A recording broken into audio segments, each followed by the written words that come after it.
ഈശോമിശിഹായ്ക്ക് സ്തുതിയായിരിക്കട്ടെ. എപ്പോഴും സ്തുതിയായിരിക്കട്ടെ.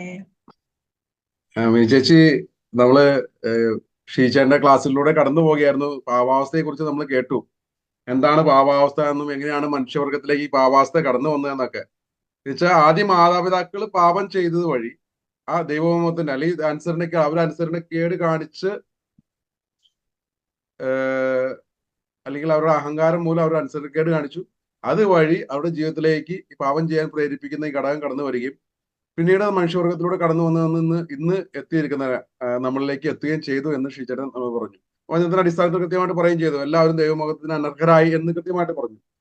ചേച്ചിയുടെ ജീവിതത്തിലെ ഇങ്ങനെ ഈ ഒരു ദൈവമോഹത്തെ നഷ്ടപ്പെടുന്ന രീതിയിൽ ഇങ്ങനെ ഒരു അവസ്ഥ ഉണ്ടെന്ന് തിരിച്ചറിയാൻ സാധിച്ചിട്ടുണ്ടോ? അങ്ങനെ ഉണ്ടായ സാഹചര്യം ഒന്ന് പറയുകയാണെങ്കിൽ ഞങ്ങൾക്ക് ഉപകാരമായിരുന്നു.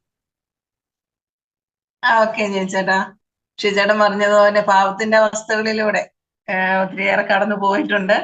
എന്റെ വീട് പാലായിലാണ്. പേര് മിനി വിൽസൺ. ഞങ്ങള് കൺസ്ട്രക്ഷൻ വർക്കായിരുന്നു, അതായത് സ്ഥലമെടുത്ത് വീട് പണിത് കൊടുക്കുന്നത്.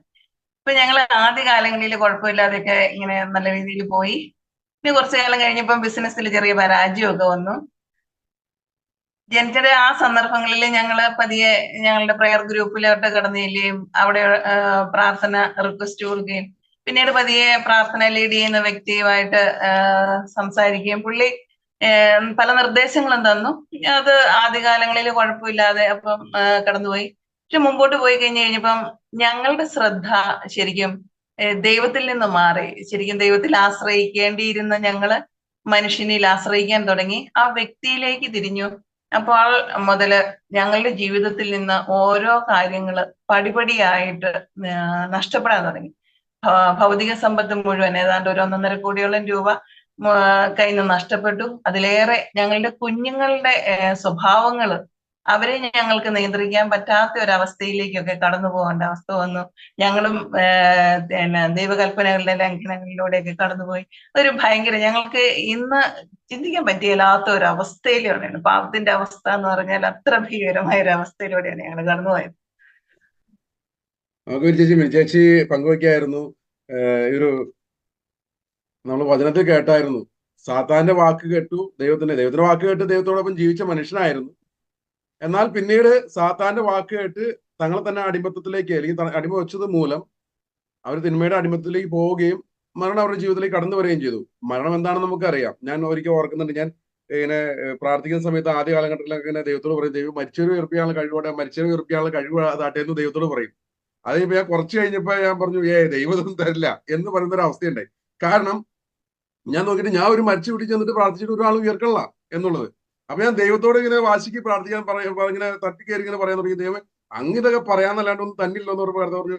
എടാ, യഥാർത്ഥത്തിൽ എന്താണ് നീ വചനം പറയുകയും അത് കേട്ട് ഒരു മനുഷ്യന്റെ ആത്മാവിന് ജീവൻ ലഭിക്കുകയും ചെയ്യുമ്പോഴാണ് യഥാർത്ഥത്തിൽ ആ മരണത്തിൽ നിന്ന് അവൻ ഉയർക്കുന്നത്, അല്ലാതെ ശരീരം ഉയർക്കുന്നതല്ല. അപ്പൊ എന്ന് പറഞ്ഞതുപോലെ ഈ പാപം ചെയ്യുമ്പോൾ ആ മരണം ജീവിതത്തിലേക്ക് സംഭവിക്കുകയാണ് ചെയ്യുന്നത്. ആത്മാവ് മരിക്കുന്ന അവസ്ഥയിലേക്ക് എത്തും. ആത്മാവിന്റെ രോഗമാണല്ലോ പാപം എന്ന് പറയുന്നത്.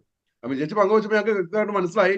കാരണം ആ ദൈവത്തോട് കൂടെ നടന്നിരുന്ന അവസ്ഥയിൽ നിന്ന് ഒരു മനുഷ്യന്റെ വാക്ക് അല്ലെങ്കിൽ ഒരു വ്യക്തിയുടെ വാക്കിന് അടിമപ്പെട്ട് പോയപ്പോൾ ഉണ്ടായ ജീവിതത്തിന്റെ തകർച്ചകളും ആ തകർച്ചകളിലൂടെ പോയപ്പോൾ ഉണ്ടായ പ്രശ്നങ്ങളും പ്രതിസന്ധികളും കുട്ടികളുടെ ജീവിതത്തെ പോലും അത് ബാധിക്കുന്ന, അത് നിങ്ങളുടെ ജീവിതത്തെ മാത്രമല്ല, ഭാര്യയുടെയും ഭർത്താവിന്റെ ജീവിതത്തിലേക്ക് മാത്രമല്ല തലമുറയിലേക്ക് പകരപ്പെടുകയും ചെയ്യുന്ന. അപ്പൊ നമുക്ക് കൃത്യമായിട്ട് മനസ്സിലാകുന്ന കാര്യമുണ്ട്. നമ്മുടെ ആദ്യ മാതാപിതാക്കളായ ആദവും ഹവ്വയും തുടങ്ങി വെച്ച അതേ കാര്യങ്ങൾ പിന്നീട് തുടർന്ന് യഥാർത്ഥത്തിൽ നമുക്ക് കാണുമ്പോൾ അറിയാം. അബ്രാഹാം, നമ്മൾ വിശ്വാസികളുടെ പിതാവ് എന്ന് വിളിക്കുന്ന അബ്രാഹാം ഭാര്യ സഹോദരിയാണെന്നുള്ള നുണ പറഞ്ഞു രക്ഷപ്പെടാൻ, ജീവൻ നിലനിർത്താൻ വേണ്ടി പറഞ്ഞ കാര്യ. പിന്നീട് വന്ന് ഇസ്ഹാക്കും ഇതേ നുണ ആവർത്തിച്ചു. യാക്കോബ് വന്നപ്പോ സഹോദര സ്ഥാനം തട്ടിയെടുക്കുന്ന അമ്മയോട് കൂടി സഹോദരൻ സ്ഥാനം തട്ടിയെടുക്കുന്ന ഒരു വ്യക്തിയായിട്ട് മാറി. യാക്കോബിന്റെ മക്കൾ വന്നപ്പോൾ സഹോദരനെ കൊല്ലാനും പിന്നീട് വന്ന മനുഷ്യവർഗത്തിലേക്ക് പകരപ്പെടുന്നതും ദാവീദിലൊക്കെ നമുക്ക് കാണാൻ പറ്റും. അപ്പൊ നമുക്ക് കൃത്യമായിട്ട് മനസ്സിലായ കാര്യം ചേച്ചിയുടെ ജീവിതത്തിന്റെ സാഹചര്യം വെച്ച്. ചേച്ചി ഇങ്ങനെ അങ്ങനെയുള്ള ഒരു സാഹചര്യത്തിൽ പോയപ്പോൾ ഇത് ഭയാനകമായിരുന്നു എന്ന് ചേച്ചി ഞങ്ങളോട് പങ്കുവച്ചു. അങ്ങനെയുള്ള വളരെ വേദന ജനിപ്പിക്കുന്നതാണ്. അങ്ങനെയുള്ള സാഹചര്യം നമ്മൾ വീണ്ടും വീണ്ടും ചെയ്തു പോകുന്ന, ചിലപ്പോൾ പൊട്ടിത്തെറിക്കുന്നതായിരിക്കാം, ചിലപ്പോ നുണ പറയുന്നതായിരിക്കാം, ചിലപ്പോൾ മറ്റുള്ളവർ കുറ്റം പറയുന്നതായിരിക്കും. അങ്ങനെയുള്ള സാഹചര്യത്തിലൂടെ ചേച്ചി കടന്നു പോയിട്ട് വന്നിട്ടുണ്ടോ, സ്ഥിരമായിട്ട് അങ്ങനെ ചെയ്യുന്ന ഒരു അവസ്ഥയിലേക്കൊക്കെ? തീർച്ചയായിട്ടും ഞാൻ ചേട്ടാ, പ്രത്യേകിച്ച് പറയുകയാണെങ്കിൽ പെട്ടെന്ന് ഞങ്ങൾക്ക് തമ്മില് ഹസ്ബൻഡ് ആൻഡ് വൈഫ് ഭയങ്കര എന്തെങ്കിലും സംസാരിക്കാൻ തുടങ്ങുമ്പോൾ സ്റ്റാർട്ടിങ് തന്നെ പൊട്ടിത്തെറിയായിരിക്കും. പിന്നെ മെയിനായിട്ട് പിന്നെ അങ്ങോട്ടും ഇങ്ങോട്ടും ഒരു ബഹുമാനക്കുറവ്, എന്താ പറയാ, പിന്നെ ജീവിതത്തിൽ മുഴുവൻ ഒരു മടി, അലസത, ഒന്നും ചെയ്യാൻ തോന്നുകയല്ല. പിന്നെ നിവൃത്തികേടിന്റെ പുറത്ത് എന്തെങ്കിലുമൊക്കെ ഏറ്റ് വീട്ടിലെ കാര്യങ്ങളൊക്കെ അങ്ങ് ചെയ്യുന്നു. ദേഷ്യം, ഇങ്ങനെ അതുപോലെ കുറ്റപ്പെടുത്തല്, പരസ്പരം കുറ്റപ്പെടുത്തല്, അങ്ങനെ ഒത്തിരി ശരിക്കും പാപത്തിന്റെ അവസ്ഥയിലൂടെ ദുർഭകനായ, പൗലോസ്ലീഹ പറയുന്ന പോലെ ദുർഭകനായ മനുഷ്യൻ ആ ദുരവസ്ഥയിലൂടെ കടന്നുപോയതാ. പക്ഷെ കാരുണ്യവാനായ ദൈവം ജീവിതത്തിൽ ഇടപെട്ടു. അതാണ്. ജനിച്ചേട്ടന് എന്തെങ്കിലും ഇങ്ങനെ ഒരു അനുഭവം പറയാനുണ്ടോ? ഞാന് പെട്ടെന്ന് ഓർക്കുന്ന ഒരു കാര്യം, പെട്ടെന്ന് ഓർക്കുന്ന വെച്ചാൽ എന്റെ ജീവിതത്തിന്റെ ഒരു കുറച്ച് വർഷക്കാലം ഉണ്ടായിരുന്നു. എന്ന് വെച്ചാൽ ആ ആ എനിക്ക് എന്നെ തന്നെ ഇഷ്ടമല്ലായിരുന്നു. എന്നെ ഇഷ്ടമല്ല എന്ന് മാത്രമല്ല, പക്ഷേ ഈ ചേട്ടൻ നേരത്തെ പറഞ്ഞ പോലെ എന്റെ പേര് ഇഷ്ടമല്ലായിരുന്നു. എന്റെ പേര് ജെനി എന്നാണ്. സാധാരണ കഴിഞ്ഞ ദിവസം കൂടി എപ്പോഴും ഇവിടെ ആരോ പറഞ്ഞപ്പോൾ ഇത് സാധാരണ എനിക്ക് സ്വാഭാവിക പ്രോഗ്രാമിനൊക്കെ ചെല്ലുന്ന സമയത്ത് ഈ ഷീച്ചേട്ടൻ, ഷിബുച്ചേട്ടൻ, അല്ലെങ്കിൽ ഞങ്ങൾ എല്ലാവരും കൂടി കറങ്ങി ചെല്ലുമ്പോൾ ആരൊക്കെ ഉള്ളതെന്ന് ചോദിക്കുമ്പോൾ പറയും പേരുകൾ പറയുന്ന സമയത്ത് ജെനി എന്നുള്ള പേര് പരാമർശിച്ച് സാധാരണയായിട്ട് എനിക്ക് സെപ്പറേറ്റ് റൂം ഇടും. കാരണം ഒരു പെൺകുട്ടിയാണല്ലോ പറഞ്ഞത്, അല്ലെങ്കിൽ പെണ്ണായിരിക്കും കൂടെ വരുന്നതെന്ന് വിചാരിച്ചാൽ എനിക്ക് സെപ്പറേറ്റ് റൂം തരാറുണ്ട് സാധാരണ. അവിടെ ചെല്ലുമ്പോഴാണ് വൈദികരായാലും സന്യസ്തരൊക്കെ മനസ്സിലാക്കണേ ഇത് പെൺകുട്ടിയല്ല ആൺകുട്ടിയാന്നുള്ളത്. അപ്പൊ എന്റെ പേരിനെ തന്നെ ഒരു കാലഘട്ടത്തിൽ എനിക്ക് ഇഷ്ടമല്ലായിരുന്നു. പക്ഷെ ഇന്ന് എനിക്ക് സ്നേഹിക്കാൻ സാധിക്കുന്നുണ്ട്, ദൈവത്തിന്റെ കൃപയാൽ സാധിക്കുന്നുണ്ട്. അപ്പൊ ഞാൻ പറഞ്ഞ അങ്ങനെ ഒരു സാധനം എനിക്ക് എന്നെ തന്നെ ഇഷ്ടമല്ലാത്തൊരവസ്ഥ ഉണ്ടായിരുന്നു. അതിലേക്ക് എന്നെ വഴി വെച്ചൊരു കാര്യം ഉണ്ടായിരുന്നു. ഞാൻ ഓർക്കുന്നത് എന്നെ ഈ ഒരു തിരിച്ചറിവിൽ കർത്താവ് ഈ കാലഘട്ടത്തിൽ തന്നാണ്. ഞാൻ ഓർക്കുന്നത് 10ാം ക്ലാസ്സിൽ പഠിക്കുന്ന സമയത്ത് അതുവരെ ഞാൻ എന്നും ദേവാലയത്തിൽ പോവുകയും വിശുദ്ധ അർപ്പിക്കുകയും ചെയ്യുന്ന വ്യക്തിയായിരുന്നു. ഒരു ദിവസം പോലും മുടങ്ങില്ലായിരുന്നു. ആ ആ എന്നെ ഞാൻ 10ാം ക്ലാസ്സിൽ പഠിക്കുന്ന സമയത്ത് എന്റെ അപ്പച്ചന് തൊഴിൽപരമായ സ്ഥലത്ത് വെച്ച് ഒരു കുത്തു കൊള്ളുകയും വെച്ചാൽ കത്തിക്ക് കുത്തു കൊണ്ട് കൈക്ക് അടി കൊണ്ട് അങ്ങനെയൊക്കെ ആയിട്ട് മാരകമായ മുറിവേറ്റ അപ്പച്ചൻ മരിച്ചു പോകും, അശുദ്ധനായ അപ്പച്ചൻ മരിച്ചു പോകും എന്ന് എല്ലാവരും പറഞ്ഞു ഞാൻ കേട്ടു. ആ സമയത്ത് ആ വ്യക്തിയോട്, കുത്തിയ വ്യക്തിയോട് എനിക്കൊരു വെറുപ്പ്, വിദ്വേഷം, ആ വ്യക്തിയെ കൊല്ലണം, എനിക്ക് കൊല്ലണം, ഞാൻ കൊല്ലും എന്ന് വെച്ചാൽ ഞാൻ എന്നൊരു അഹങ്കാരം എന്റെ മനസ്സിൽ വന്നു. ചെറിയ മനുഷ്യനെ 10-15 വയസ്സുള്ള പയ്യൻ അങ്ങനെ ഒരു തീരുമാനം എടുത്തു. പക്ഷെ ചെറുതായതുകൊണ്ടൊന്നും സാധിക്കാതെ പോയി. പക്ഷെ പിന്നീട് കുറച്ച് നാൾ കൂടി ഞാൻ പള്ളിയിലൊക്കെ പോയി. പള്ളിയിൽ പോയെങ്കിലും പിന്നീട് ഞാൻ 10ാം ക്ലാസ് കഴിഞ്ഞ് ഞാൻ എറണാകുളത്തേക്ക് പഠിക്കാൻ പോയി കാലടിയിൽ നിന്ന്. അപ്പൊ കുറച്ച് അകലം വന്നു. എന്റെ വീട്ടിലെ ദാരിദ്ര്യം, സാഹചര്യങ്ങൾ അനുകൂലമായി തുടങ്ങി. എന്റെ വീട്ടിൽ കുറച്ച് ദാരിദ്ര്യമായി. അപ്പൊ ഞാൻ എല്ലാ ദിവസവും പണിക്ക് പോകാൻ തുടങ്ങി. പഠനത്തില് പഠിക്കാൻ പോകും, പക്ഷെ അതിന്റെ ഇടയ്ക്ക് പണിക്ക് പോകും. അപ്പൊ കുർബാനയ്ക്ക് പോകാതെ ദൈവവുമായിട്ടുള്ള എന്റെ ബന്ധം നഷ്ടപ്പെട്ടു. അതുവഴി എനിക്ക് എന്നോട് തന്നെ പിന്നീട് തിരുവനന്തപുരത്തേക്ക് പഠിക്കാൻ പോയപ്പോ പിന്നെ ഒരിക്കലും ദേവാലയത്തിൽ പോകാതെ എന്റെ ദൈവമായിട്ടുള്ള പൂർണ്ണമായ ബന്ധം നഷ്ടപ്പെട്ടു. എന്റെ പേര് എനിക്ക് ഇഷ്ടമില്ലാതെ എനിക്ക് എന്നോട് തന്നെ ദേഷ്യമായി. അതോടൊപ്പം ഞാൻ എല്ലാവരും ദേഷ്യപ്പെട്ടു. എന്റെ അപ്പനോടും അമ്മയോടും എന്നെ എല്ലാ ദിവസവും ദേവാലയത്തിൽ വിട്ട് എനിക്ക് വേണ്ടിയിട്ട് അധ്വാനിക്കുന്ന, എനിക്ക് വേണ്ടിയിട്ട് എല്ലാം സജ്ജീകരിച്ച് തന്നെ എന്റെ അപ്പനും അമ്മയോട് ദേഷ്യപ്പെടാൻ തുടങ്ങി, കൂട്ടുകാരും ദേഷ്യപ്പെടാൻ തുടങ്ങി. മറ്റുള്ള എന്റെ ശരീരത്തെ നശിപ്പിക്കുന്ന പണികൾ ഞാൻ തുടങ്ങി. മറ്റുള്ള പ്രകൃതി പിന്നീട് വന്നപ്പോ പുഴയിൽ നിന്ന് മണൽ വാരി പ്രകൃതിയെ നശിപ്പിക്കുന്ന, പുഴയെ വാരി നശിപ്പിക്കുന്ന മാഫിയ പ്രവർത്തനങ്ങളിലൂടെ പോയി.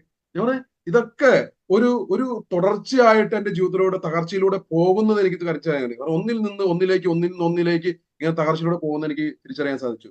ഇതൊക്കെയാണ് എന്റെ ജീവിതത്തിലൂടെ ഞാൻ പോയി പെട്ടെന്ന് എനിക്ക് ഓർമ്മ വന്ന ചില കാര്യങ്ങൾ. ചേച്ചി, ഞാൻ വീണ്ടും ചോദിക്കുന്ന ഒരു കാര്യം, ഈ ഒരു പാപാവസ്ഥ തിരിച്ചറിയാൻ സാധിക്കുമ്പോൾ അതിൽ നിന്ന് രക്ഷപ്പെടണം എന്നുള്ളൊരു ആഗ്രഹവും ഒക്കെ ഉണ്ടോ? പിന്നെ തീർച്ചയായിട്ടും രക്ഷപ്പെടണമെന്ന് ഈ ഒരു സാഹചര്യം വരുമ്പോൾ, പ്രത്യേകിച്ച് ആ ഒരു സമയത്ത്, ആ ഒരു സന്ദർഭങ്ങളിൽ അത് പാപത്തിന്റെ അവസ്ഥയിൽ ഉൾപ്പെട്ട് കിടക്കുകയാണ്. പക്ഷെ ഏതോ ഒരു സമയത്ത് സുബോധമൊക്കെ കടന്നു വരുന്നുണ്ട്. പക്ഷെ ആ സുബോധം വരുമ്പോൾ ഉള്ളിൽ ഇങ്ങനെ അഹങ്കാരം, ദേഷ്യം, ഇങ്ങനെ കുറ്റപ്പെടുത്തൽ, അങ്ങനെ എല്ലാം കിടക്കുന്നത് കൊണ്ട് ഒരു പരിധി വരെ പറഞ്ഞ കുമ്പസാരിക്കും, അതിലേറെ തീക്ഷ്ണതയോടെ വീണ്ടും വന്ന് ഈ ആ പാവത്തിന്റെ അവസ്ഥയിലേക്ക് വന്ന് വീഴും. അങ്ങനെ പല പ്രാവശ്യമായി. ശരിക്കും പറഞ്ഞാല് ജീവിതം മടുത്ത ഒരു അവസ്ഥയില് ഞങ്ങള് ശരിക്കും ഞങ്ങളുടെ പേരൻസും ബന്ധുമിത്രാദികളൊക്കെ ഞങ്ങൾക്ക് വേണ്ടി തീക്ഷ്ണമായി, ഞങ്ങളുടെ അവസ്ഥ കണ്ടിട്ട് തീക്ഷ്ണമായി പ്രാർത്ഥിച്ചുകൊണ്ടിരുന്നു. കാരുണ്യവാനായ ദൈവം അങ്ങനെ ഞങ്ങളുടെ ഇടപെട്ടു. ജീവിതം മടുത്തിട്ട് അവസാനിപ്പിക്കരുതേ എന്ന് കരുതി അവർ ഞങ്ങൾക്ക് വേണ്ടി പ്രാർത്ഥിച്ചുകൊണ്ടിരിക്കുകയായിരുന്നു. അങ്ങനെ വരെ ഒരു അവസ്ഥകള്.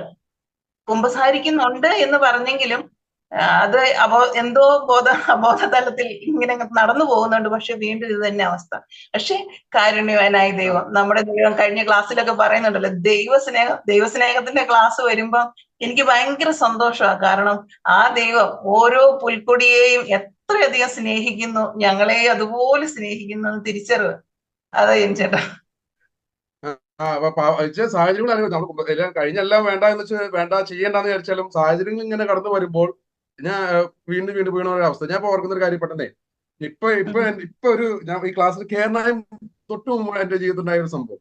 തൊട്ട് മുമ്പ് പറഞ്ഞാൽ ഞാൻ ക്ലാസ്സിൽ കയറാൻ വേണ്ടിയിട്ട് താഴത്തുനിന്ന് മുകളിലേക്ക് കയറി വന്ന് ലാപ്ടോപ്പ് ഓൺ ചെയ്യണതിന് മുമ്പുണ്ടായ സംഭവം. ഞങ്ങള് ദേവാലയത്തിൽ പോയി കുർബാന കഴിഞ്ഞ ദിവസങ്ങളിൽ ഞാൻ ഷിബുചേട്ടനൊക്കെ ധ്യാനത്തിന് പോയി. ഒരാഴ്ചത്തെ ധ്യാനം കഴിഞ്ഞ് കുമ്പസാരിച്ച് തുടങ്ങി എല്ലാം ഏറ്റവും ഇങ്ങനെ ഇനി അങ്ങോട്ടേക്ക് വീടാണ്ട് നോക്കും എന്നൊക്കെ മസിൽ പിടിച്ചൊക്കെ വീട്ടിൽ ഇരിക്കുന്ന സമയം. അപ്പൊ ഇന്ന് കുർബാനയ്ക്ക് ഞങ്ങൾ വൈകിട്ട് പോയി തിരിച്ചു വന്നു.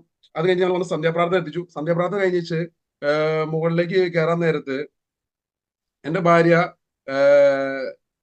പറഞ്ഞു, ചേട്ടാ കറി ഒന്നും ഉണ്ടാക്കിയിട്ടില്ലല്ലോ എന്ന് പറയും. അപ്പൊ ഭാര്യ 7ാമത്തെ കുഞ്ഞിനെ ഗർഭിണിയാണ് കേട്ടോ, പ്രഗ്നന്റ് ആയിട്ടിരിക്കുന്ന സമയമാണ്.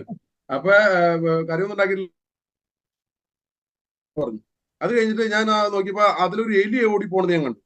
അതിലൊരു എലി ഓടി കണ്ടപ്പോ ഞാൻ പറഞ്ഞു, നമ്മള് കൊച്ചുങ്ങളെ പറഞ്ഞേക്കും ഇങ്ങനെ എലി ഓടി പോകുന്നുള്ളത്.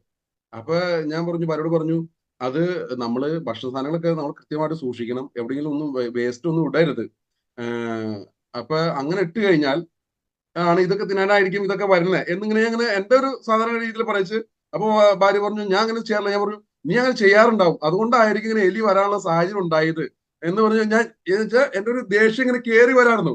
അപ്പോഴാണ് ഞാൻ പെട്ടെന്ന് പറഞ്ഞത്, എനിക്ക് ക്ലാസ്സിന് പോകണമല്ലോ, കാവാസിന്റെ ക്ലാസ് ആണല്ലോ എന്നുള്ള ചിന്ത വന്നപ്പോൾ ഞാൻ പെട്ടെന്ന് അത് കട്ട് ചെയ്തിട്ട് പറഞ്ഞു, ഓക്കെ ഞാൻ ക്ലാസ്സിന് പോകണം, കുഴപ്പമില്ല, നീ ശ്രദ്ധിച്ചാൽ മതി എന്ന് പറഞ്ഞ് ഓടി പോന്നു. അപ്പൊ ഞാൻ പറഞ്ഞു, ഈ സാഹചര്യം അനുകൂലമായപ്പോൾ എന്നിൽ ഇങ്ങനെ ഞാൻ പറഞ്ഞത് അനുസരിക്കാത്തത് കൊണ്ട് അവള് വീണ്ടും ഇങ്ങനെ കാണിച്ച് എന്നൊക്കെ പറയുന്ന ഒരു ഞാൻ എന്ന ഭാവം, അഹങ്കാരം എന്നിലേക്ക് കയറി വരുന്നത് എനിക്ക് തിരിച്ചറിയാൻ പറ്റിയ കാര്യം. ദൈവ കൃപയാൽ അത് തിരിച്ചറിയാൻ പറ്റുന്ന എങ്കിലും സാഹചര്യം അനുകൂലമായപ്പോൾ വീണ്ടും ഞാൻ ഇങ്ങനെ എന്താ പറയുക, ദേഷ്യപ്പെടുന്ന അല്ലെങ്കിൽ ദേഷ്യം ഇങ്ങനെ ഇരച്ച് കയറി വരുന്ന കാര്യം ചിലപ്പോൾ കുറയ്ക്കുന്നുണ്ടായിരിക്കും, ചില മനസ്സിലാക്കിയിട്ടൊക്കെ വേണ്ടാന്ന് വെക്കുന്നത്.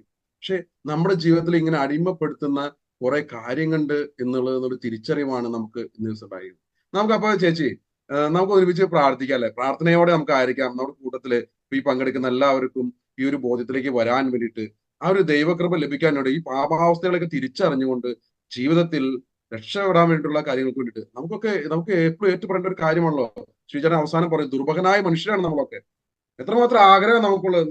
ഒരിക്കൽ പോലും ഞാൻ രാവിലെ എണീക്കുമ്പോൾ ഞാൻ പ്രാർത്ഥിക്കും, അല്ലെങ്കിൽ വിളിച്ചു എല്ലാവരും പ്രാർത്ഥിക്കുന്ന വ്യക്തികളായിരിക്കും, ദൈവം ഇന്നെങ്കിലും നല്ലത് വരത്തണേ അല്ലെ? പക്ഷെ വൈകുന്നേരം ആകുമ്പോഴേക്കും ഞാനിപ്പോ കഴിഞ്ഞപ്പോ ഞാൻ എന്റെ മൊബൈലിൽ പോയി ഇരിക്കുന്നു, ഞാൻ എന്റെ ഇതിനകത്ത് ഒരു നോട്ടിൽ ഇങ്ങനെ എഴുതി വെച്ചിട്ട് ഞാൻ പറഞ്ഞ കഴിഞ്ഞ ദിവസം കുമ്പസാരിച്ച് ഇറങ്ങിയിട്ടുള്ളൂ, അടുത്ത ലിസ്റ്റ് തയ്യാറായി കഴിഞ്ഞു തുടങ്ങി. കാരണം കുറച്ച് ലിസ്റ്റ് ആയി, 8-9 അല്ല, അത് ഇങ്ങനെ പാപത്തിന് തരം മാറ്റേ ഉള്ളൂ, എണ്ണം നോക്കുമ്പോൾ അതിൽ കൂടുതലായി. ഈ 2-3 ദിവസം കൊണ്ട് എന്റെ ജീവിതത്തിൽ സംഭവിച്ചുകൊണ്ടേയിരിക്കുന്ന കാര്യങ്ങളാ.